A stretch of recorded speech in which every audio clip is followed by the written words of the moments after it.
¿Cómo están? Muy buenos días, bienvenidos. Comienza Agenda Económica, edición AM. Muchas gracias por estar con nosotros.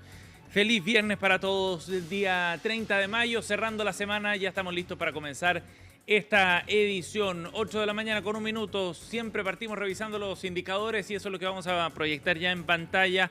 Ver qué es lo que está ocurriendo a esta hora de la mañana con los indicadores a nivel nacional, con el cierre de los datos del día de ayer y también proyectando lo que empieza a ocurrir en los mercados a nivel internacional. Partamos con los índices locales. El IPSA ayer tuvo un cierre negativo con una caída de 0,63% en el mercado local. Este es el índice selectivo de acciones. Otra caída más para una semana que ha estado marcada con una tendencia más bien a la baja. La semana había comenzado con 8.431 puntos a esta jornada. Hoy comienza con 8.192 puntos, un retroceso después de que estuvo llegando a niveles máximos hace algunos días atrás la bolsa local. ¿Qué acciones destacaron en estas caídas? CGE más de 5%.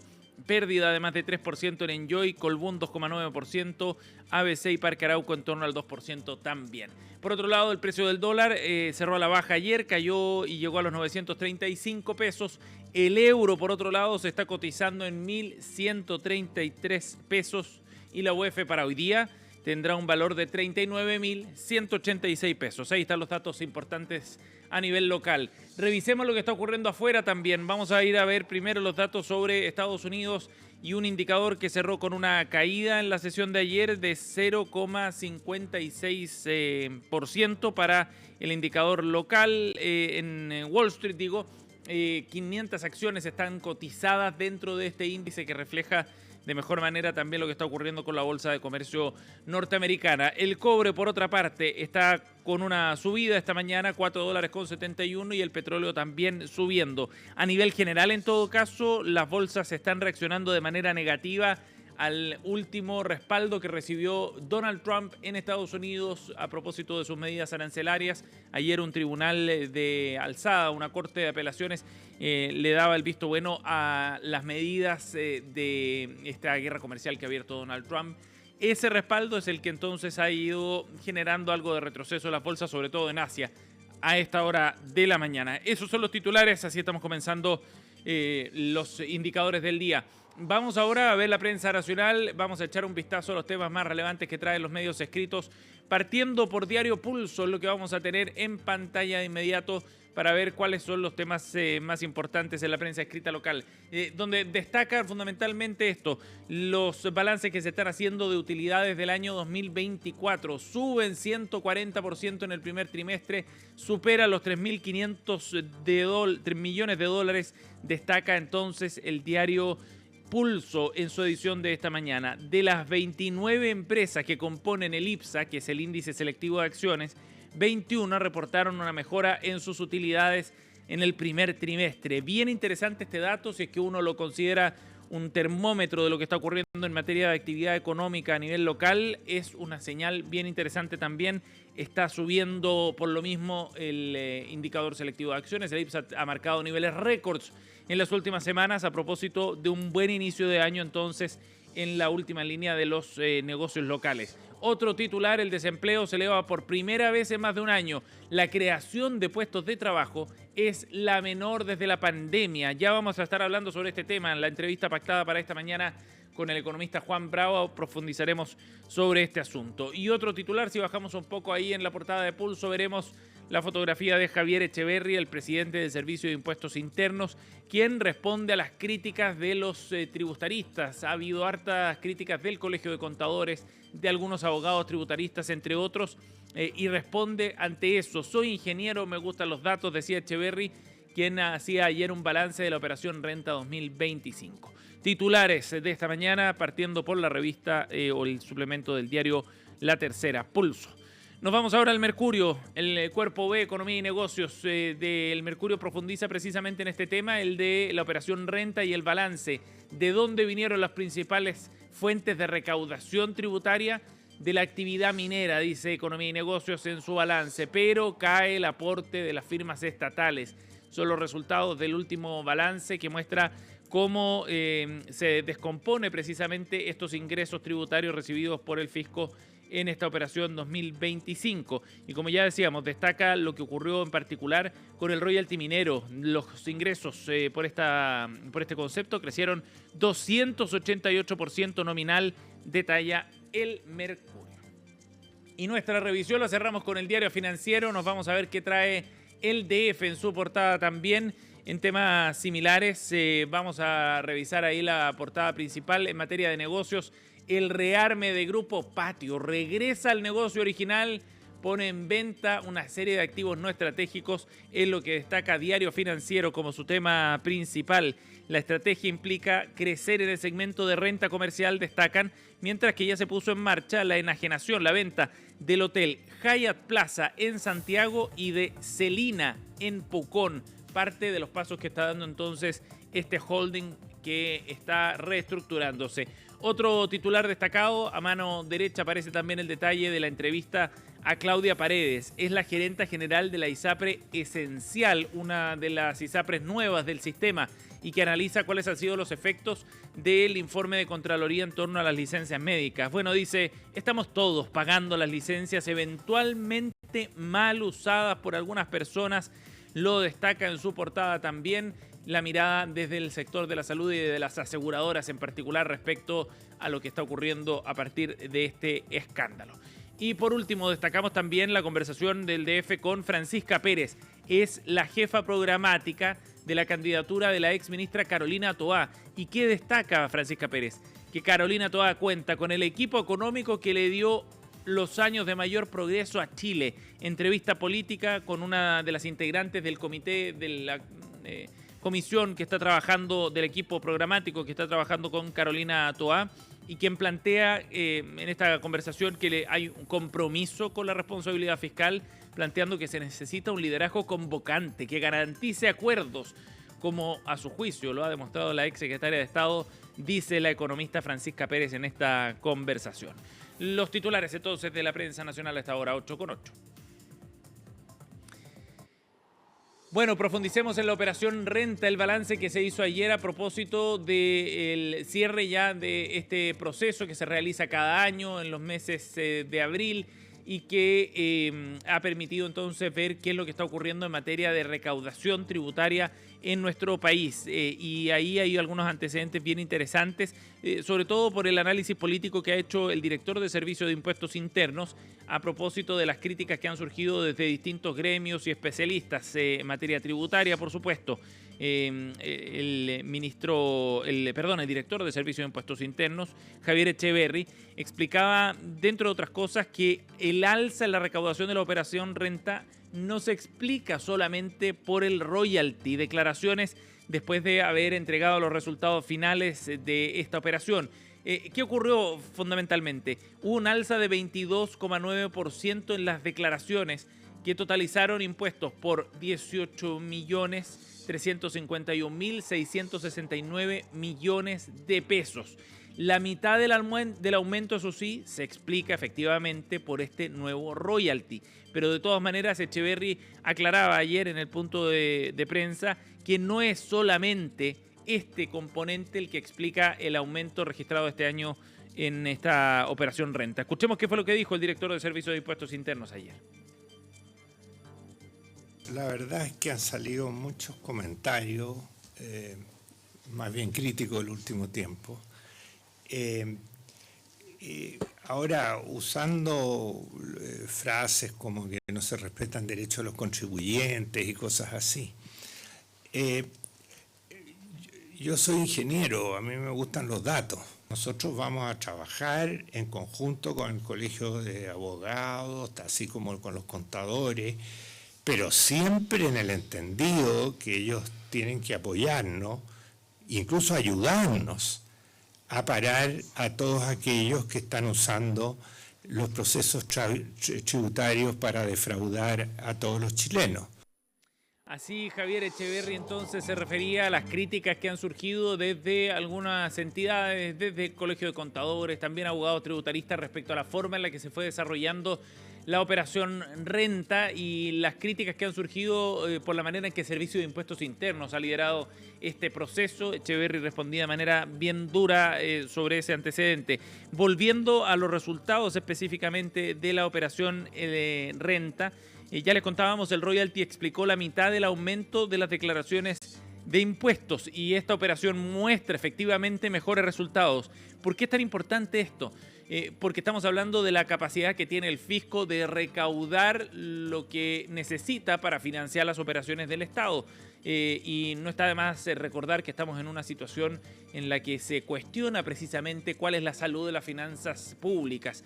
Con un déficit que ha estado por sobre lo esperado en 2024, se espera este año un déficit algo mayor de lo que se había estimado inicialmente.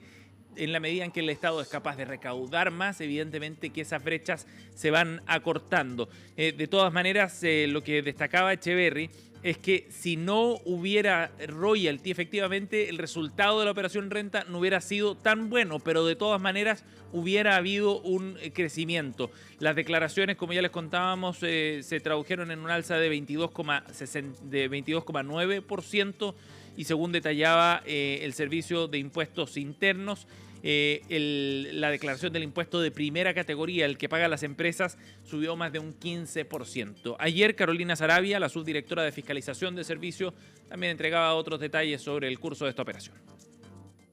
Este año se solicitó de devolución 4,3 billones de pesos, en tanto que el año anterior fue 5,4 billones de pesos. Esto da un resultado diferente del proceso de la declaración de renta. Este año el resultado neto de la operación Renta es de 1,6 billones de pesos, es decir, tenemos un resultado positivo. En general el resultado es negativo, como fue el año pasado, que fue de menos 618 mil millones. Entonces, acá hay un cambio importante y positivo respecto de los montos pagados en el proceso.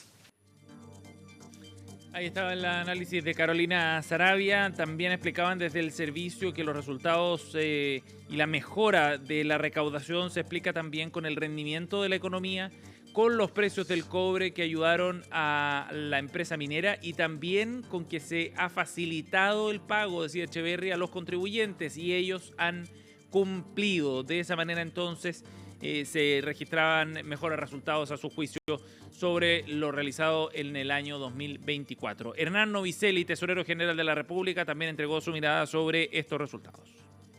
En particular, los montos generales procesados y autorizados por el Servicio de Impuestos Internos y aquellas autorizadas correspondieron a 3.261.000 contribuyentes, por un total a pagar de 2,8 billones a 2,7 millones de contribuyentes, los cuales, como les decía, están considerados las 4 etapas anteriores de devolución, incluyendo también la de mañana. Y las retenciones totales correspondieron a 143.000 millones de pesos a 646.000 contribuyentes. Así la explicación también desde Tesorería, que tiene un rol bien relevante. Este viernes se paga la última devolución de impuestos de este año en el marco de la Operación Renta 2025. Vamos a otro tema, son las 8:14. A propósito del escándalo por el uso fraudulento de licencias médicas, ha habido reacciones en distintos ámbitos y ayer también se refirieron desde el sector empresarial sobre lo que significaba este informe de Contraloría y lo que reflejaba también sobre el funcionamiento del sistema de seguridad social y en particular el que permite el otorgamiento de este tipo de licencias médicas cuando sea pertinente. Desde la SOFOFA, Rosario Navarro, la presidenta del gremio industrial, se refirió a los antecedentes revelados por Contraloría. La última crisis, que ha sido marcada por este escándalo de las licencias médicas, defraudan la confianza finalmente de los ciudadanos, de los contribuyentes. Ellos en su mayoría se esfuerzan por estar día a día en sus obligaciones tributarias, pero también defraudan a quienes más lo necesitan. Esos recursos vayan a la atención de salud, a mejorar escuelas para el aprendizaje efectivo. Es urgente avanzar hacia una real modernización del Estado que permita, por un lado, hacer más eficiente el gasto público y, por otro, ponga el incentivo a las reparticiones públicas a asegurar el sentido de la función pública, que es servir a la ciudadanía. Ahí el énfasis entonces respecto a lo que significa desde el punto de vista de la confianza y en el funcionamiento del sistema desde el sector empresarial. De todas maneras ha habido un respaldo bien transversal a la necesidad de modificar este sistema, de generar proyectos que aborden un cambio más profundo a la forma en la que se asignan este tipo de licencias, cómo se fiscaliza y cómo se financia también este tipo de prestaciones. 8:16, nos vamos a ir a la pausa. Al regreso vamos a estar analizando las cifras de desempleo que llegaron a un 8,8% en el trimestre que va desde febrero a abril. Hay preocupación por algunos antecedentes que muestran debilidad del mercado laboral. Los analizamos en la entrevista de esta mañana junto al economista Juan Bravo al regreso de la pausa.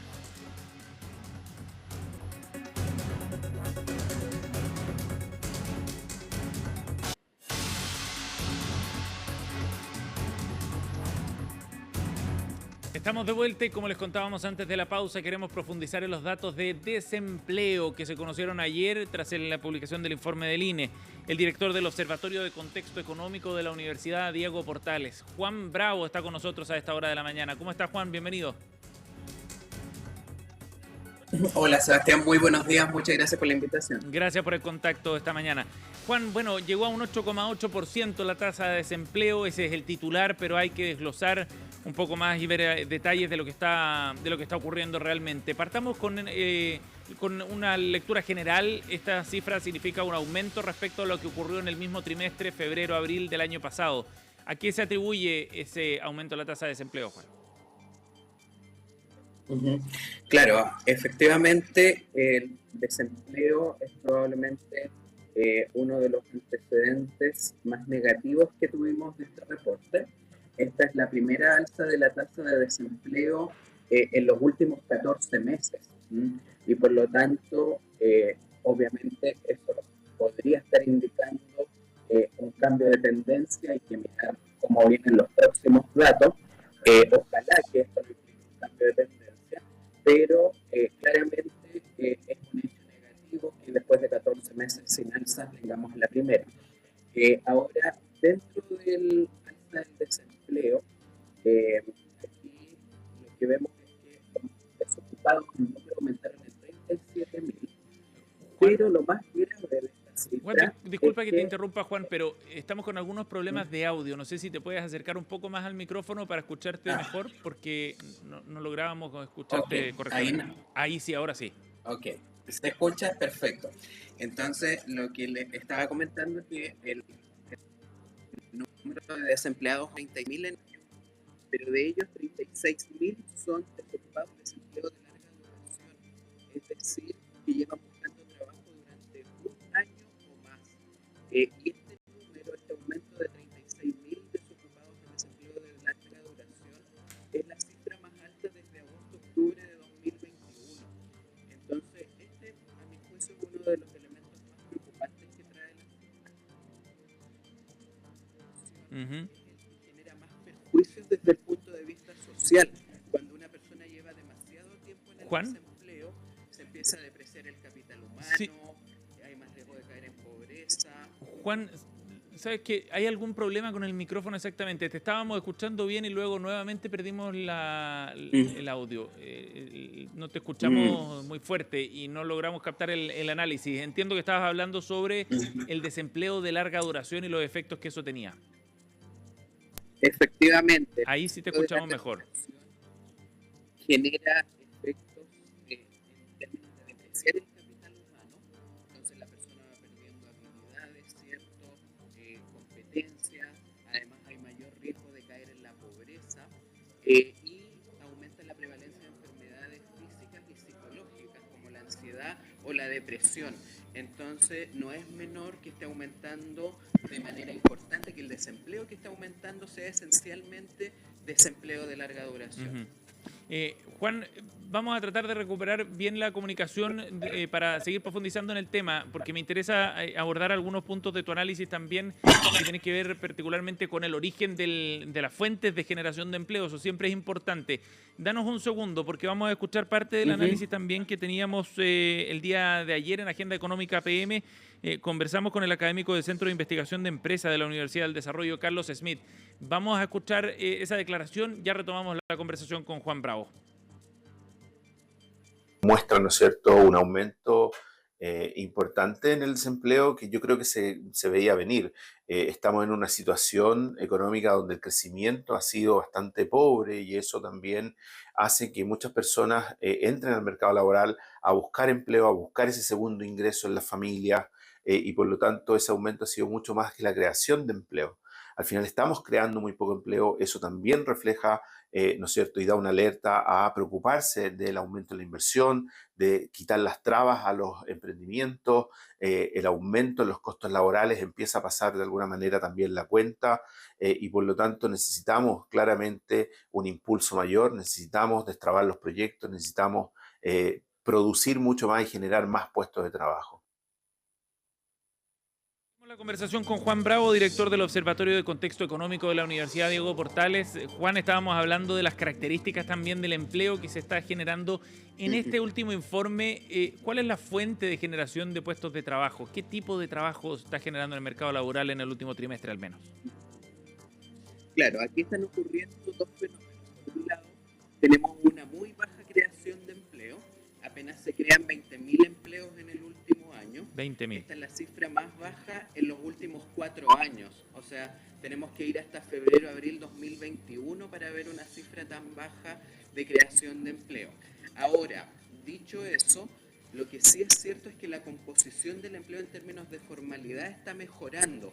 En el último año se crean 237.000 empleos formales y se destruyeron 217.000 empleos informales. Entonces, tenemos una mejoría de la composición de la creación de empleo en términos de formalidad, pero el problema es que en el neto se están creando muy pocos empleos, ¿cierto? Y por eso entonces es que al final del día el aumento de empleo no está logrando cubrir a todas las personas que se incorporan a la fuerza laboral y por eso está subiendo el desempleo, en definitiva. O sea, aumenta el empleo, lidera el empleo formal, pero aún así ese ritmo es insuficiente para poder absorber a todos quienes quieren participar del mercado laboral y así lograr una reducción de la tasa de desempleo. Juan, y lo último para cerrar esta conversación, ¿estamos lejos todavía entonces de los niveles de empleo que se tenían antes del estallido social o de la pandemia, que es la última referencia histórica? Sí, aún faltan 240.000 empleos para poder alcanzar la tasa de ocupación prepandemia. No hemos logrado volver, eso se debe a varios factores, pero fundamentalmente es cierto que el ritmo de creación de empleo es demasiado bajo y eso tiene que ver, cierto, con nuestra capacidad de crecimiento que en definitiva no ha cambiado y que sigue estando en torno al 2%. De acuerdo. Juan Bravo, el economista y académico del Centro de Investigación, director del Observatorio del Contexto Económico de la Universidad Diego Portales, ha estado con nosotros esta mañana. Juan, gracias por la conversación. A pesar de los problemas técnicos, podíamos tener una aproximación también a las cifras de desempleo publicadas ayer. Gracias por el contacto. Que tengas un buen día. Muchas gracias. Que tengas muy buen día. Chao, Juan. Bien, 8:26. Así estamos cerrando esta edición de Agenda Económica AM. Muchas gracias por acompañarnos esta mañana. Luego en unos minutos partimos en NN Chile Radio con las noticias de la mañana con Carolina Orrejola. Que tengan una buena jornada.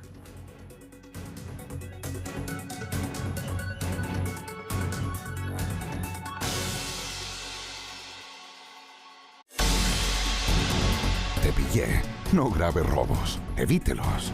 Presentaron Agenda Económica AM.